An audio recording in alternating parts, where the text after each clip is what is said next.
Assalamualaikum warahmatullahi wabarakatuh. Berjumpa lagi bersama saya Ramayana Avenue. Kali ini saya kurang fit teman-teman, makanya saya di kamar yang indah dan enak karena saya di karantina. Jadi saya kembali lagi di channel ini karena ada beberapa pertanyaan dari teman-teman di kolom komentar di YouTube saya. Salah satunya adalah tahap-tahap pemula untuk bekerja di kapal pesiar.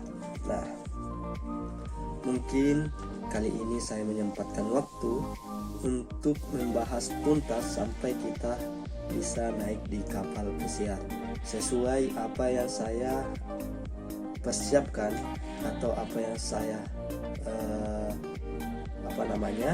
apa yang saya lengkapi dokumen-dokumen atau segala macam sebelum saya di kapal pesiar. Oke, sebelum kita lanjut teman-teman, jangan lupa di like dulu, di komen, di subscribe, dan dibagikan sama teman-temannya supaya saya bisa bersemangat lagi untuk membuat vlog-vlog selanjutnya tentang bekerja di kapal pesiar. Dan jangan lupa juga di komen teman-teman apa aja yang ingin dibahas ke depannya supaya saya bisa persiapin ke depannya. Oke, kita lanjut saja teman-teman. Pertanyaan dari teman kita yaitu tahap bekerja di kapal pesiar. Oke, ini dia.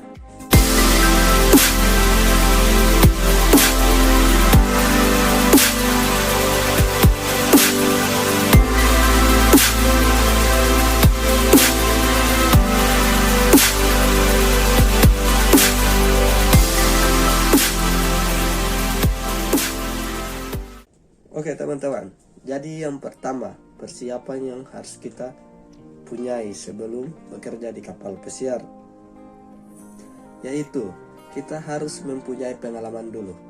Nah, pengalaman maksudnya itu kita harus mempunyai pengalaman bekerja di hotel dan di restoran, di hotel bintang 3 dan 5. Restoran juga kita harus mempunyai pengalaman. Nah, berapa lama pengalaman yang dibutuhkan untuk melamar di kapal pesiar? Kalau di perusahaan ini, kalau saya dengar-dengar sekarang itu minimal 1 tahun. Beda sama yang dulu. Kalau dulu itu saya masih bisa melamar 1 tahun 6 bulan minimal pengalamannya.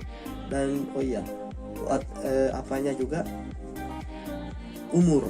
Jadi umur dulu saya itu ikut interview itu masih mau menginjak umur 20 tahun. Saya sudah interview 1 tahun setelah 1 tahun apa berapa bulannya? 6 bulan setelah interview saya langsung join di kapal kontrak pertama. Tapi habis di kapal cuma 2 minggu langsung pulang lagi ke rumah karena pandemi. Jadi 1 tahun di rumah tinggal, baru ada lagi jadwal keberangkatan. Alhamdulillah kontrak keduanya sudah ditanggung sama perusahaan, tiketnya segala macam, dan alhamdulillah kontrak keduanya finish 8 bulan. Nah, itu teman-teman, tadi kita harus mempunyai pengalaman di sesuai posisi kita yang ingin lamar nanti. Misalnya kita ingin ke kulineri.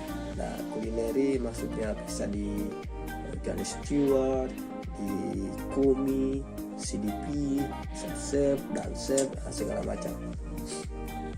Nah, kita harus mempunyai pengalaman tertentu juga. Yang kedua yaitu persiapan wawancara. Apabila kita sudah mempunyai pengalaman yang baik, kita harus mempersiapkan mental kita, mempersiapkan kronologis kita untuk mengikuti wawancara.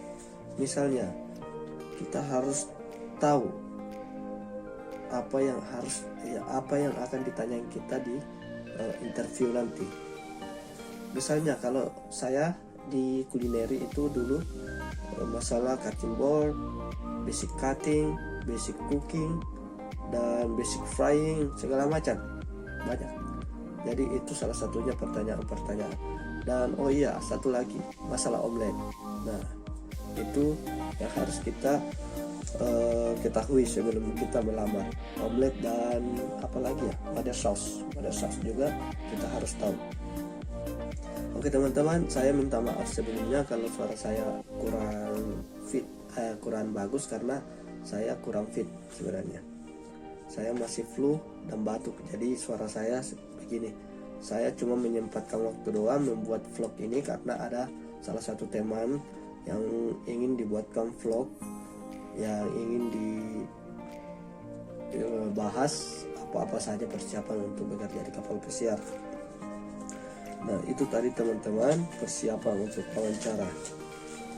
Yang ketiga yaitu skill bahasa kita. Apabila pengalaman kita udah tahu, pastilah kalau kita bekerja di koki atau di mana, terus kita melamarnya juga ke sana, pasti sedikit-sedikit kita udah tahu semua segala macam kan.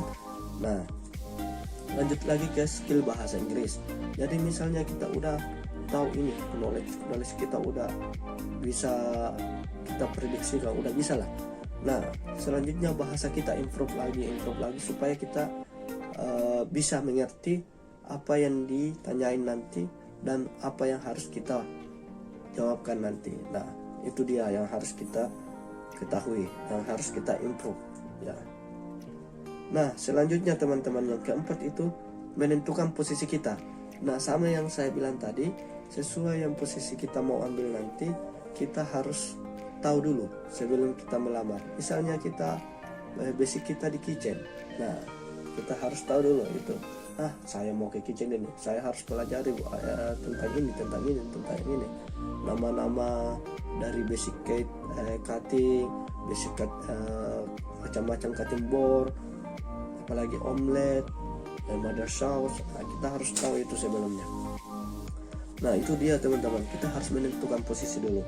Yang kelima yaitu apabila kita udah menentukan posisi, kita tinggal nyari agen-agen resmi di Jakarta. Agen resmi manakah itu? Jadi banyak agen yang resmi dari kapal pesiar. Jadi teman-teman juga harus hati-hati memilih agen. Salah satunya agen yang resmi itu yang saya ketahui adalah kayak Equinox, CTI, Alpha Maksasai. Tapi ini tiga nih berbeda-beda. Perusahaan apa yang dia pegang berbeda-beda, pasti ada bedanya. Misalnya Alpha Maksasai, dia pegang perusahaan kapal pesiar Eropa seperti Costa, Aida, dan lain-lain. CTI pegang Carnival, sekarang pegang Royal, sekarang pegang apa lagi ya, Virgin.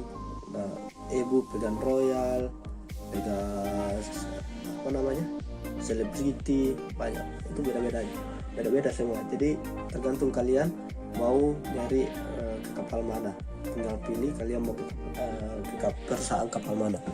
Oke, itu dia teman-teman. Apabila kalian udah lamar ke agen, kalian tinggal mau melamar ke agen, kalian tinggal persiapin. Kalau misalnya kita mau ke Royal, kita kalau mau lebih mudah, persiapkan pertama itu buku pelaut sama paspor dulu sebelum ikut. Nah, ini dua nih, persiapkan paspor sama buku pelaut sebelum ikut interview. Ini bisa memudahkan kalian untuk lolos teman-teman. Nah, itu salah satunya. Jadi kalau misalnya ini udah ada dua, kalian bisa langsung melamar.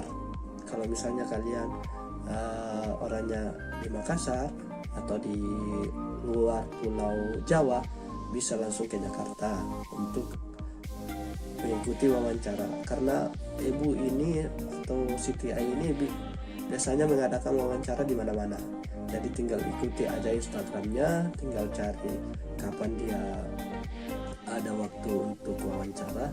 Kalian tinggal tunggu saja waktunya di mana. Kalau misalnya kalian ingin ke Jakarta bisa juga. Nah, kalian ikut interview. Apabila kalian udah lolos interview, kalian dibuatkan yang namanya Sitrak. Namanya Sitrak itu akun kita di Royal Caribbean. Kalian sudah punya ID di dalam, ID kru namanya. Terus kalian udah dapat offer letter segala macam sesuai dengan posisi kalian yang kalian lolosi. Kalian juga apa ya namanya ya, LOE-nya juga udah di sana, dokumennya juga kalian upload di sana nanti semua segala macam.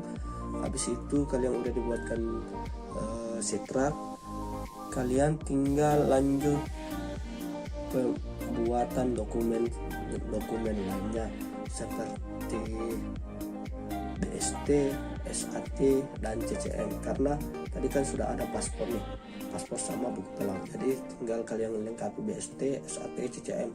Tapi CCM ini bisa dibuat di ke atas kapal, karena saya lihat teman-teman saya kemarin itu banyak yang buat di atas kapal. Nah, setelah ini lengkap semuanya, pasti LOE kalian udah upload, misalnya ini dokumen kalian udah upload ke Sitrak, tunggu saja LOE kalian udah mulai mau muncul.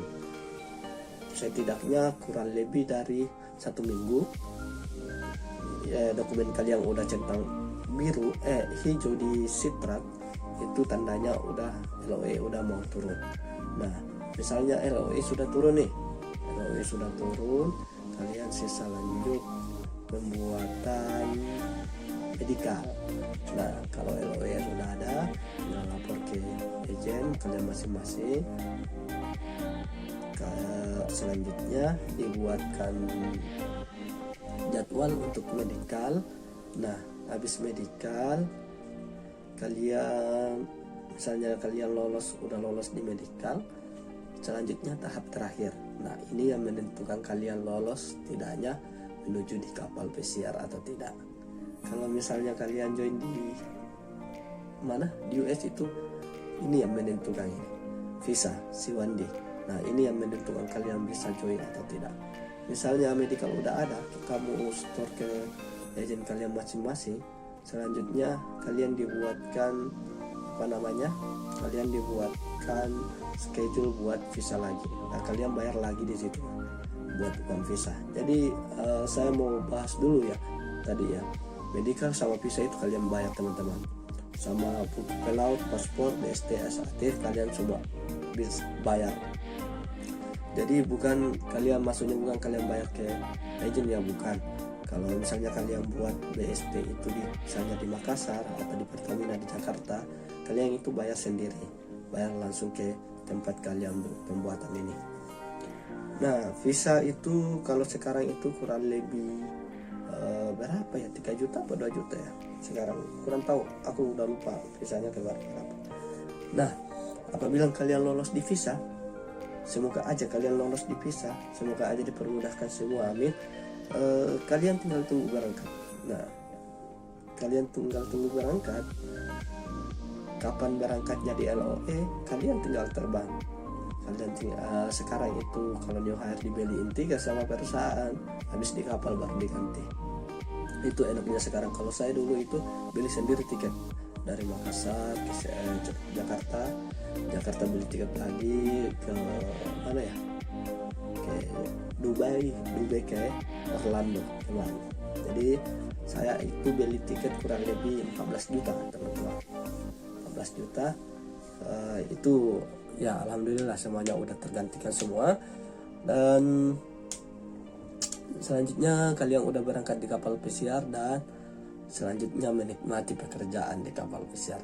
Nah, itulah teman-teman tadi pembahasan tentang tahap-tahap bekerja di kapal pesiar. Semoga membawa motivasi bagi kalian semua dan membuka wawasan yang luas bagi kalian semua, yang apalagi yang betul-betul ingin bekerja di kapal pesiar. Semoga ini bisa menjadi motivasi bagi kalian dan lebih bersemangat lagi untuk mengejar impian kalian.